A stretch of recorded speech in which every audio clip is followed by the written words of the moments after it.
2 বছর আগে ফেসবুকে এক মেয়েকে বলেছিলাম আমি তোমাকে বিয়ে করতে চাই। মেয়ে সাফ সাফ জানিয়ে দিল তার সরকারি জবওয়ালা ছেলে চাই। আমি শুধু বাই বলে আর কখনো নক করিনি। মেয়েটা সেদিন আমায় ফোন দিয়ে বলে জব পাইছো? আমি বললাম না। সে বলল আমার বিয়ে ঠিক হয়েছে। আমি কংগ্রেস জানাইলাম। মেয়েটা বলল আমাকে নিয়ে পালাইতে পারবা? আমি সরাসরি না বললাম। মেয়েটা বলল ওকে, তোমার ঠিকানা বলো, ইনভাইটেশন কার্ড পাঠিয়ে দিব, বিয়ে খাইতে আইসো। তারপর সে ফোনটা কেটে দিল। 2 দিন পর রঙিন কাগজে মোড়া একটা প্যাকেট আসলো কুরিয়ারে। খুলে দেখলাম তার নিজের হাতে লেখা একটা চিঠি। সেখানে লেখা ছিল, তুমি একটা আহাম্মক। যাই হোক, বাবার পছন্দের ছেলেটা বিসিএস ক্যাডার, সদ্যই জয়েন করেছে, এবারের 43তমতে, ফরেন ক্যাডার, অনেক বেতন, অনেক স্মার্ট। তোমার থেকে মাশাআল্লাহ দেখতে সুন্দর। মাথায় অবশ্য তোমার মতো এলোমেলো চুল নেই, সামান্য টাক, তবে খুব গোছালো। আমাকে আশ্বাস দিয়েছে খুব আদরে রাখবে, আশীর্বাদে আমায় গহনায় মরিয়ে দিবে বলেছে। আমাকে সে রানী করে রাখবে, তার বাড়িতে কোনো কাজ করতে হবে না আমাকে। ধুর, খালি ওকে নিয়ে বক বক করে যাচ্ছি। আচ্ছা, তুমি কি সেই গল্পটা লেখা শেষ করেছো যেটা তুমি আমাকে নিয়ে লিখতে চেয়েছিলে, নাকি আমার পাত্তা না পেয়ে সেই গল্পটা ছেড়েই দিয়েছো?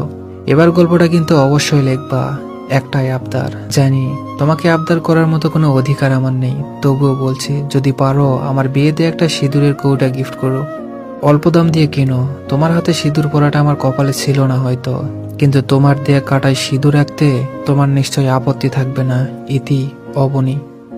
চিঠিখানা পড়ে খুব আশ্চর্য হলাম, একদিকে ভালোও লাগলো। আমার মতো উজবুককে কোনো মেয়ে সত্যি ভালোবেসেছিল। আমি নির্দিষ্ট দিনে গিয়ে হাজির হলাম। মানুষে মানুষের জমজমাট আবহাওয়া, সবাই খুব ব্যস্ত, এত ব্যস্ত ভিড়ে অবনীকে কোথাও দেখতে পেলাম না। উঠোনের এক মাথায় বর আসন, একটা কম বয়সী মেয়ে বরকে পাখায় বাতাস করছে। আমি বরকে গিয়ে বললাম, আপনার ওখানে একটু উপর পরে আমার বসার কথা ছিল। বর হতভম্ব হয়ে জিজ্ঞেস করলো কে?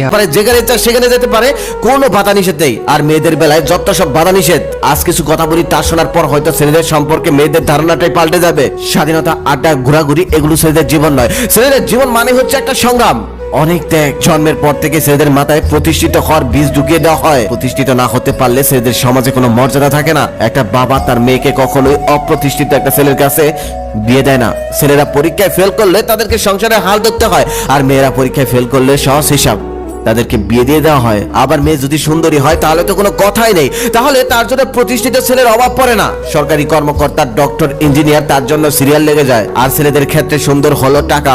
টাকা থাকলে হাজারো ক্যাটরিনা কাইফ তার জন্য অপেক্ষা করে, আর টাকা না থাকলে পাড়ার ইনামিনা টিকারাও পিছন ফিরে তাকায় না। আজকাল টাকা না থাকলে সুইট বেবিরাও পাশে থাকে না। বেবির জন্মদিনে দামি গিফট উপহার না দিলে ভালোবাসাটা ঠিক মতো জমে না। রেস্টুরেন্টের এক কোনায় বসে খাইয়ে দিতে না পারলে প্রেমটা মাখামাখি হয় না। আর এসবের জন্য দরকার টাকা, আর টাকার জন্য দরকার প্রতিষ্ঠিত হওয়া। প্রতিষ্ঠিত না হলে তুমি টাকা ইনকাম করতে পারবে না, আর টাকা ইনকাম করতে না পারলে তুমি কারোই অরিজিনাল ভালোবাসাটা পাবে না। এর জন্য দরকার প্রতিষ্ঠিত হওয়া, আর প্রতিষ্ঠিত হওয়ার জন্য অনেকটা কষ্ট করতে হয়, অনেকটা সংগ্রাম করতে হয়। আমাদের চারপাশের মানুষ মনে করে ছেলেরা হলো টাকার মেশিন, চাবি ঘুরিয়ে দিলেই বের হবে রাশি রাশি টাকা। ছেলেদের মান সম্মানও নির্ধারিত হয় টাকার মাপকাঠিতে। টাকা না থাকলে সে কারো ভালোবাসা পাওয়ার যোগ্য বলে বিবেচিত হয় না। একটা ছেলেকে জন্মের পর থেকে ত্যাগ করতে হয় অনুভূতিগুলোকে, সুপ্ত আনন্দগুলোকে। জীবনের অর্ধেকটা সময় ব্যয় করে লেখাপড়া করতে হয়, না হলে কর্মজীবনে কাজ করে নিজেকে প্রতিষ্ঠিত করতে হয়, তারপর ইনকাম করতে হয় টাকা। কিন্তু অনেক ক্ষেত্রে ছেলেদের শেষ জীবনে আসল বাড়ি হয় বৃদ্ধাশ্রম, আর চোখের জল হয় একমাত্র সঙ্গী।